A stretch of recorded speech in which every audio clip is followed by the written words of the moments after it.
Peace, everybody. You now tuned in to the All Viral Access Media Show. Alright? Let's get it. You now tuned in to All Viral Access Media. You dig? Peace, everybody. Welcome back to All Viral Access Media. Please like, please share, please subscribe, and make sure y'all click that bell for more notifications. Now, I have an exclusive interview, and I'm honored to have her here today. And she been in the game for a while, and she came out with a book, because I'm pretty sure y'all know who I'm talking about. But she wrote a book called Harlem Heroin: My Love Affair with Harlem Street Life and the Men Who Ruled It. I hear that hot shit. And then when you see the pictures on the video, as y'all listening, you're gonna see how she looked then, how she look now. And I'm just gonna say she still got it, goddammit. So I'm just gonna say that right now, she still got it. But any motherfucking who, we have Miss T in the building. How you doing, Miss T? I'm good. Thanks for having me. It's my pleasure, love. Okay, so is there anything you would like to say before we get started for people that may not know who you are, if you want to? I mean, well, like you said, my name is Miss T. I'm from Harlem, and I grew up in the 70s, 80s, 90s era. But my book is based on me being around and being in the streets and being under, quite a few well-known guys in the 80s and 90s.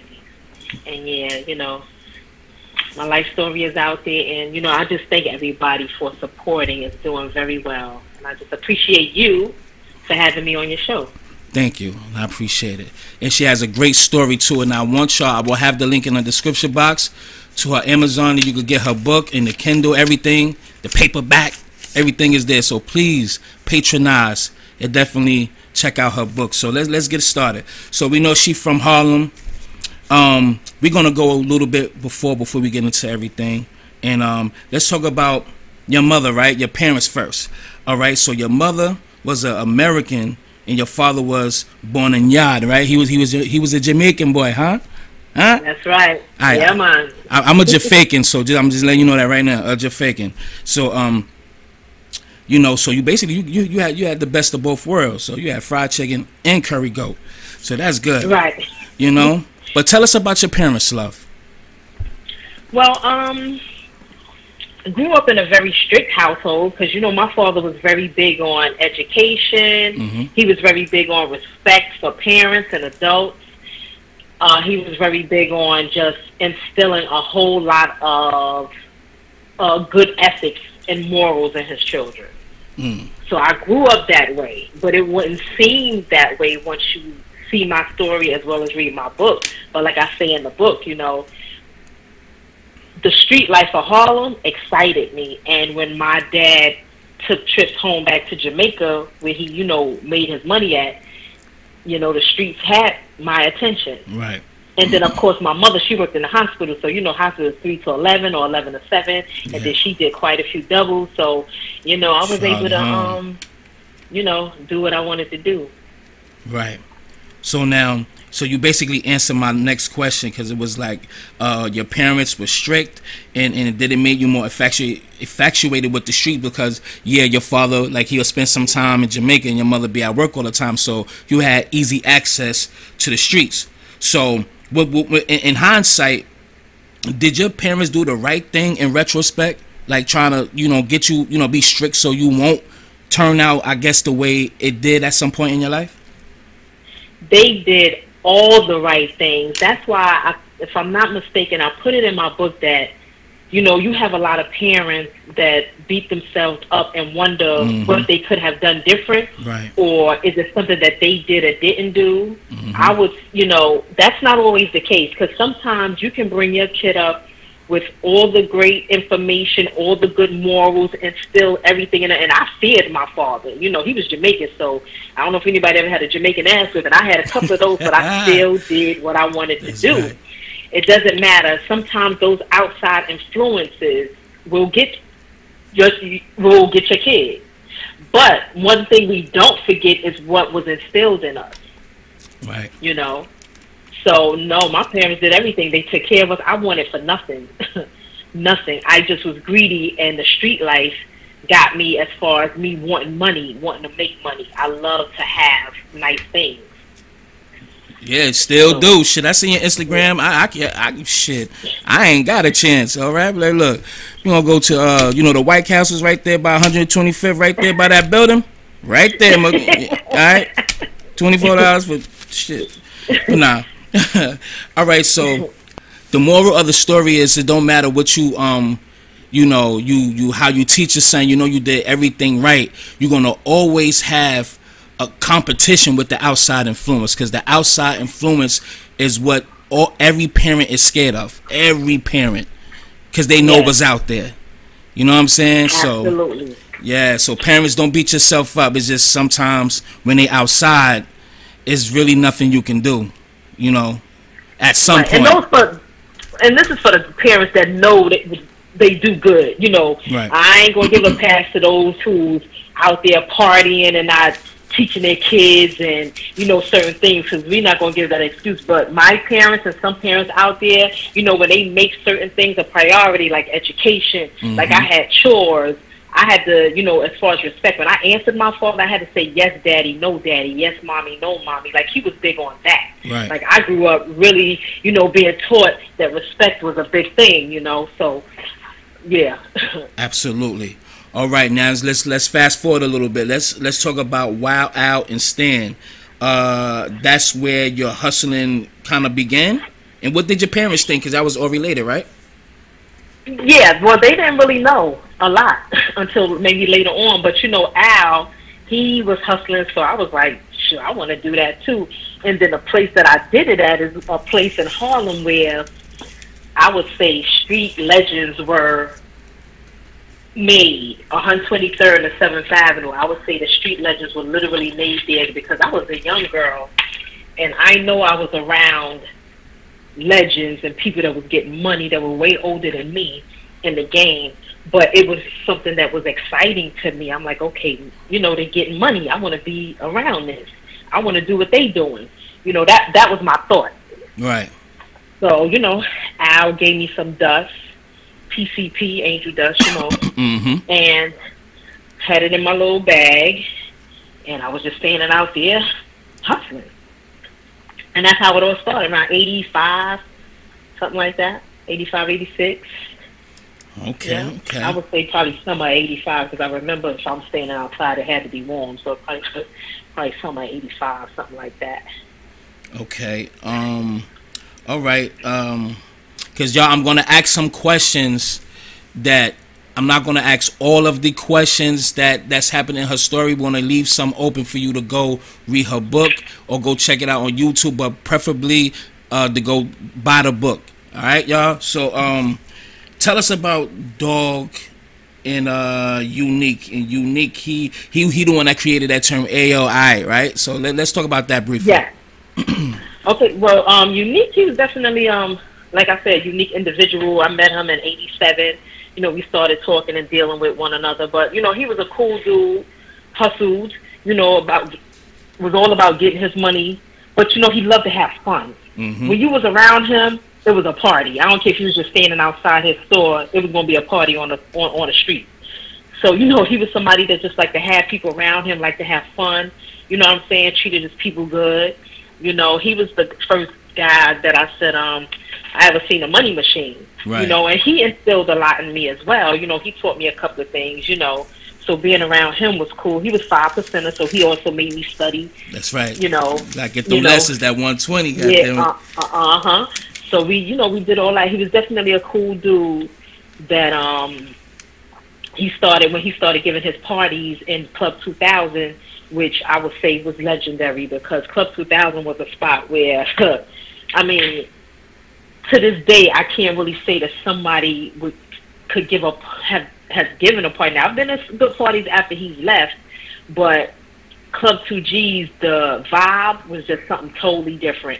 And, he was a dude that brought people out. Like I said, you had LL come through there. I think Snoop came through there, Redman, Luke, his dancers. Like, he brought people out, and it was fun. You know what I'm saying? There was never a time when we had to run out of there and being trampled over each other because something jumped off. Right. Never that. It was always a good time. Always. So, That's dope. That's one thing I can say about Unique. Yeah. Okay. All right. Now tell us about I guess Leon and cause you said you know they was labeled as the lynch mob, him and his crew, but you never heard of that. You know what I mean? So somebody must have came up with that name. But let's talk about that briefly. Yeah, well, you know, Leon, he was the head of the lynch mob. Like I even said, you know, I really didn't hear that name myself, and I was always around. I didn't hear it until it was in the newspapers. But I think what happened is they had allegedly gave a bus ride and had T-shirts with that name on it. So, you know, but yeah, me and Leon was cool. You know, Leon is, of course, everybody probably know is Charlie Clip's father. And me and him were like right. Wow, go yeah. right ahead. Go ahead. Yeah, him and me and him we were close, man. We was like brother and sister, and he was my daughter's godfather, and he was the head of that crew. And you know, they ended up going down like starting 94, 95. Everybody just started getting arrested, but you know, they allegedly were doing a lot of murders. Mm-hmm. You know, according to the papers and everything, they were doing a lot of murders like in Harlem. 15 murders and all that shit. Go ahead. Yeah, and they ended up being taken down starting 94 to 95. I guess everybody was in, and yeah, that's what happened. So Leon is Charlie Clip's pops, right? Yes, he is. Now this is, look, we pre-recording, so you can say, yo, scratch that. So anytime you want me to take something out, go right ahead, love. Okay. You know, cause you know I watch battle rap. I like Charlie Clips. He's slipping now. He fucking up. He getting that Nick Cannon money, so he playing around in the battle. But I fuck with Charlie. But you know, in battles, you know, they pull out personals and shit. So if you would like the answer, is it true that, you know, Leon spit in the wind, or he was hitting the high note like Pally the Bell? I don't know. Well, what happened is it was going that route. Now, one thing okay, let me just say this: when you dealing with the feds, a lot of times they kind of already know, but they just asking you to give it up. And one thing you cannot do, you can't go in there and say, okay, I'm gonna give you this, and then backtrack. Because once you backtrack, that's when your plea deal gets snatched and ripped up. Right. And that's kind of what happened with him, allegedly. He started, but then I guess he thought about it, and he ended up doing time that he probably shouldn't have been doing, maybe not. I can't say that, but he ended up fucking himself around, to be honest with you. And that's what happened. You know, yeah, unfortunately. Unfortunately. All right, well... you heard it from the Harlem Heroin out this motherfucker, okay? So, again, salute to Charlie Clips. I fuck with you, homie. Alright. And shit, my mouth is slick, so I got to be careful, because I don't want nobody coming to get me right behind. Please don't sue your killers to kill me. Nah, but alright. Let's talk about now. This shit here was like, yo, this a dude that, like, I think anybody could identify with if they had that courage to do so. And what I mean by that, let's talk about the revenge for a second. When Jacob was murdered, his little brother vowed to murder any and every motherfucking body who had anything to do with his murder. Man, that shit was crazy. So please get into that for me, personally. Well, it was a guy, his name is really not Jacob, but I'm not going to say his name. I just use Jacob as his name. Facts. And those who know who I'm talking about. Right. But it was a guy, him and my Uncle Al were partners at one time, or working together. And I don't know, something just went wrong, and my uncle ended up getting killed, you know. So that was in like 86 he got killed. So in 90... Jacob, it was alleged that Jacob had set my uncle up. It was alleged. So, you know, we were hearing things. So my uncle was killed. In 90, Jacob ended up getting killed. And his little brother, unfortunately, you know, for him, it was definitely a sad thing because, you know, Jacob was his everything. Right. And this young kid, I'm sure he was a teenager at the time, he lost it. He really... like reality, and it just got all mixed up for him, because I honestly believe he went temporarily insane.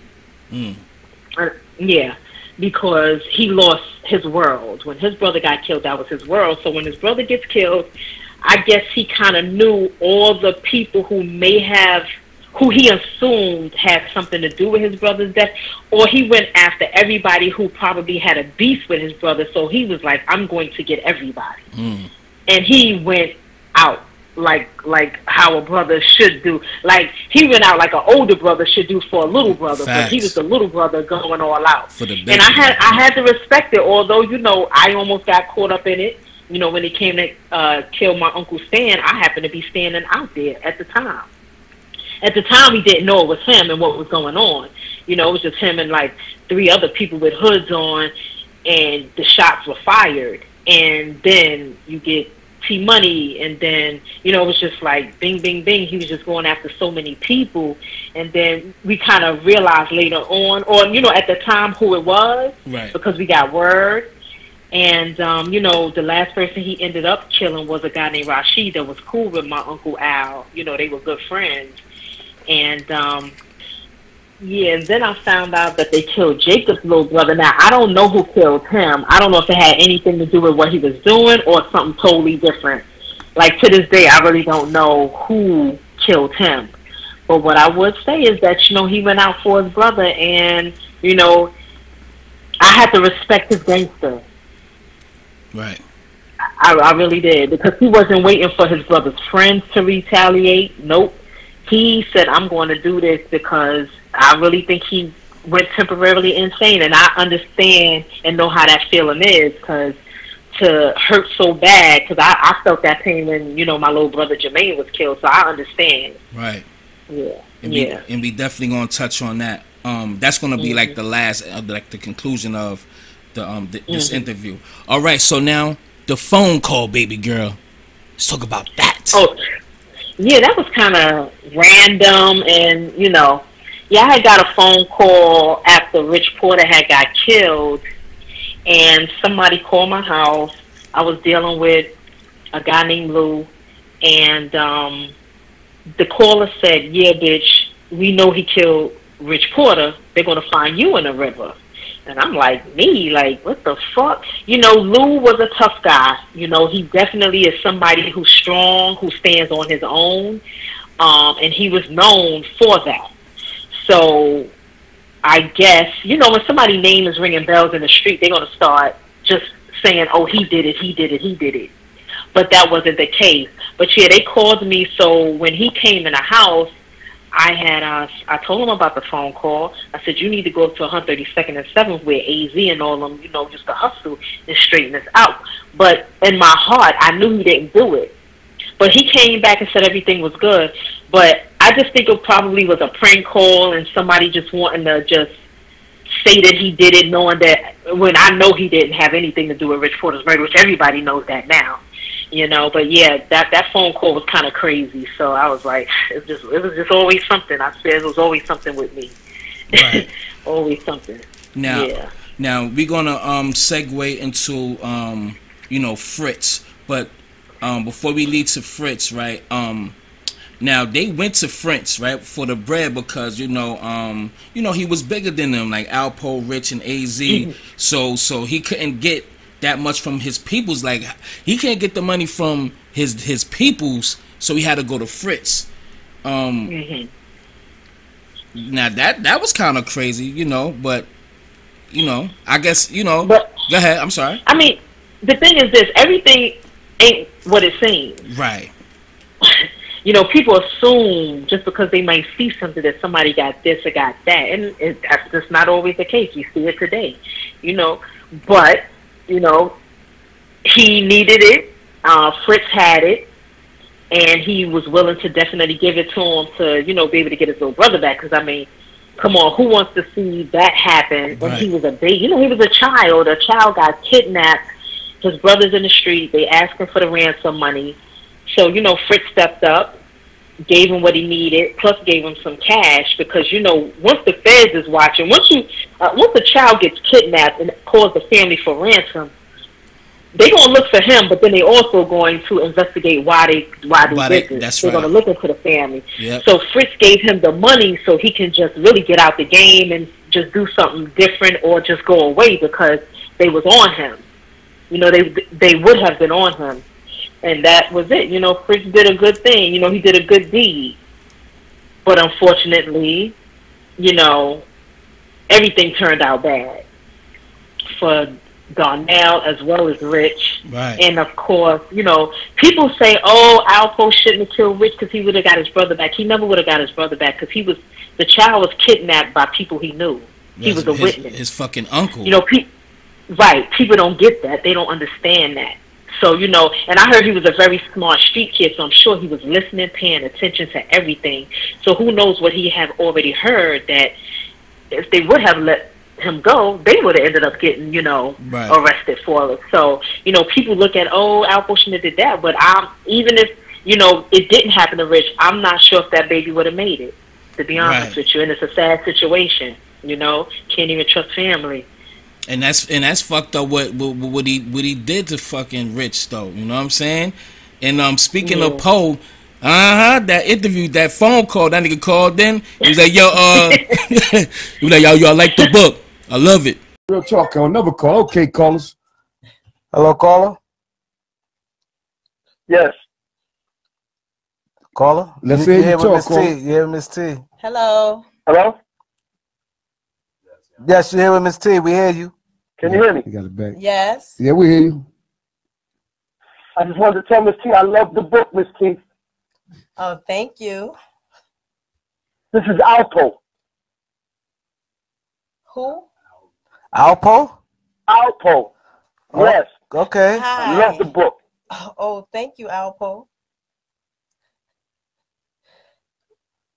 Okay, we love the book. Any questions you have for Miss T? Oh. Okay. This Alpo. Yeah, that was kind of shocking when he called in. I'm like, oh, okay, all right, you love the book. You know, people was like, oh my God, Miss T, that sounds suspicious. You better watch out. Like, I really don't fear anybody, to be honest with you. But I mean, I ain't have no reason to fear him. Okay, you like the book? I'm happy. You in it? So, you know. But me and him actually spoke after that and had a long conversation about some stuff.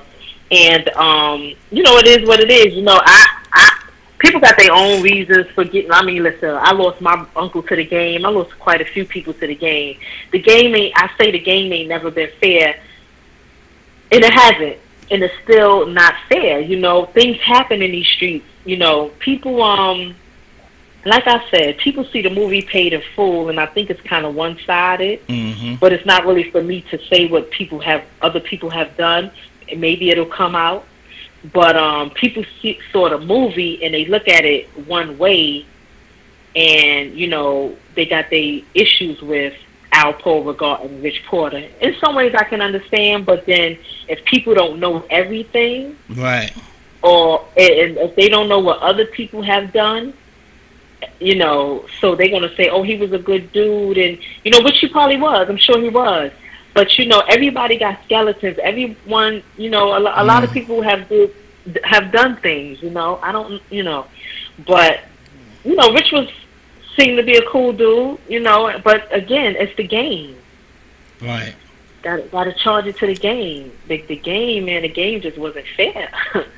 Absolutely. I interviewed AZ like 2 years ago, but we was more talking on some you know, I guess like thought-provoking shit, like, you know, the economy and stuff like that, because he's very, very, very fucking smart, you know, and touched a little bit on the Alpo situation and, you know, the whole, you know, because he normally don't really like talking about back then as much, but he's cool. I fuck with AZ. He's cool. Let's talk about Fritz. All right. How was this interview going so far for you, love? Oh, fine. Okay. Just you can let me know at any time. Like, yo, all right. You know, all right. Okay. So let's talk about Fritz. Who was Fritz to you? Fritz and I were friends. I met him through a good friend of mine who was dealing with my uncle, and Fritz was like a uncle to her. So she took me down to 12th Street. I met him. He was like so cool and just laid back. I'm like, okay, this dude got money. He don't really look like it. Not that I was looking for any of it, but I was just saying, you know, because I heard some things. So, you know, being down there on 12th Street, you know, it was cool. And then he introduced me to somebody who eventually I ended up having a relationship with and having a daughter by. Ace. But you know what? Yeah, by Ace. So, but one thing I could say, you know, Fritz was one of the coolest dudes, man. Like I said, laid back, wasn't arrogant, wasn't on no bullshit. If you saw him, you'll walk right by him looking for the richest dude on the block. You know what I'm saying? You know, but that was him right there, sitting there with a t-shirt on and jeans, just looking like a regular dude. You know, one thing I can say is that, you know, if you wanted to get some money, you probably would never hear him say no. He's like, all right. You know, he just seemed like just that type of dude. You know, and then he had it to do that. So that's another thing.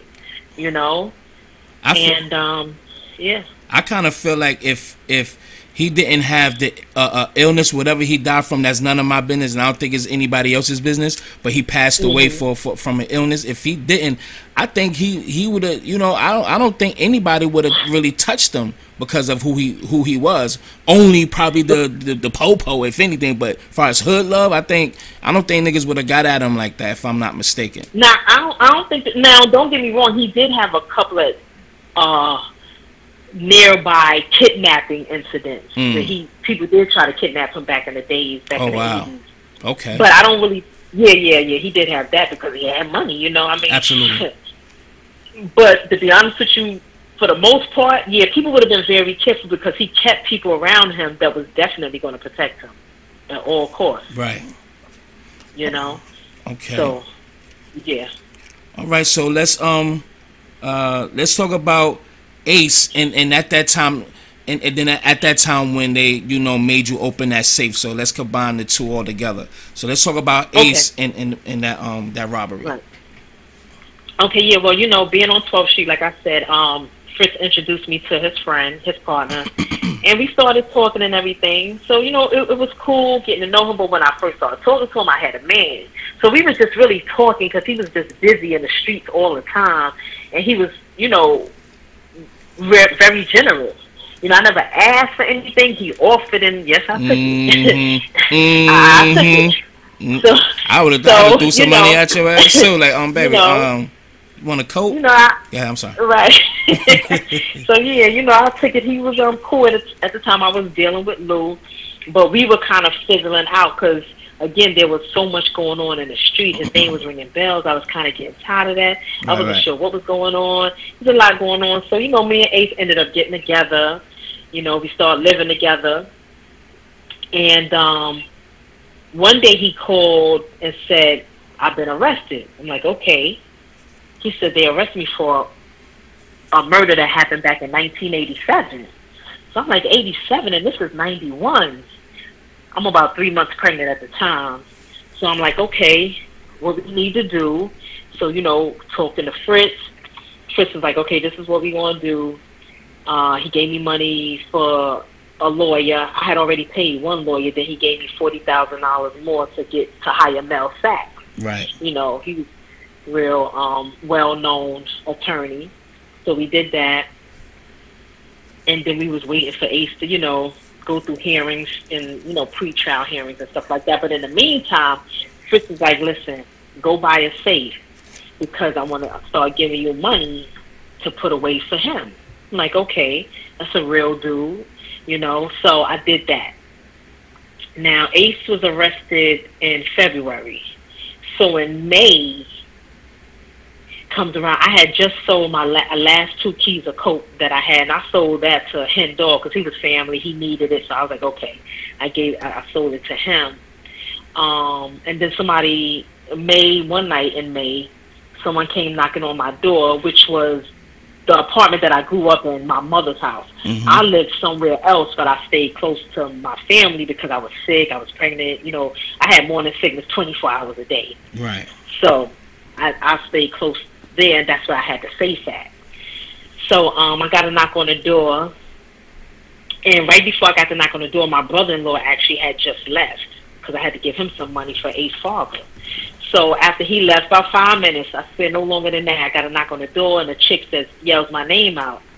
And the chick, I opened up the door, the chick and two dudes ran in, mask on, took me to the safe, asked me where the safe was at. That's when I knew I got set up, because there was only about 4 people who knew I had a safe in my house. So instantly I'm like, okay, I'm being set up. And I'm just sitting there like, this shit can't be really happening. And they took me back there to the safe, and after, you know, I was reluctant to open it, because I was just sitting there still trying to figure stuff out. Like, they in my house, I'm being robbed. Can I act like I don't know the combination when I knew it? I wasn't really even nervous. I was like just thinking. So I had to play the cards that I was dealt. And I said, you know what? Listen, y'all can have all it. Just don't hurt me and my baby, because I can't fight in here. I'm pregnant. So I opened it up. And I like I said, I even think I offered them to tie me up so they could be comfortable. I had a gun under the mattress that I was sitting on, but I wasn't going to even go there because one had a Uzi, a 9, and something else.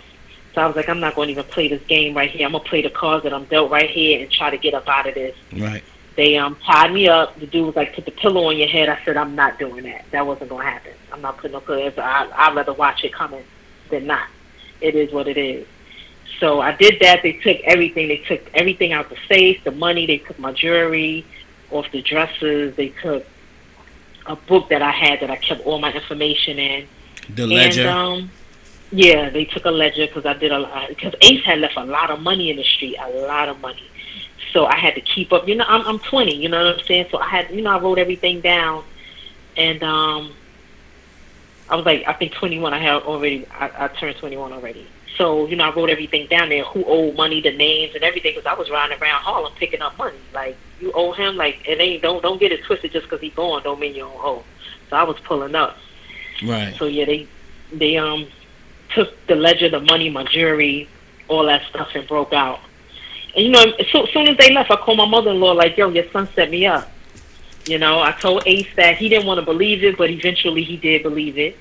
And that's what happened with that. And, I told Fritz about it. He was sick at the time, and he wasn't really well, So that's when I went back uptown to Leon, and I'm like, listen, I need you.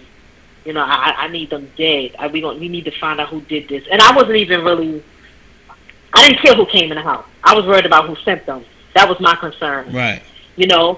So I wasn't even worried about them. I said, when I saw my brother-in-law, I want him dead. Plain and simple. I told Ace that, too, and I was serious about that. And, yeah, that's what happened.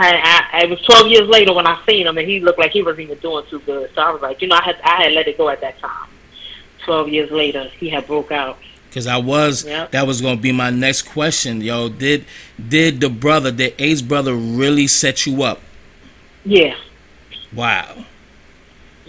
That's fucked up. Did Ace did he ever repair his relationship with his brother? No, he when he, I think it's been 20 something years now that Ace haven't spoken to his brother, so that's why he believed me when his brother never came to visit him no more. And when he was on the phone with his brother, and his brother was supposed to come see him so they can discuss what happened back then, I think it was like 95 or 96. His brother never showed up. So, nope. So, he know his brother did it. That's fucked up. Now, before you leave, make sure you hit that like button, that share button, and definitely subscribe. All right? This is All Viral Access Media, okay? And I'm out this motherfucker. Peace.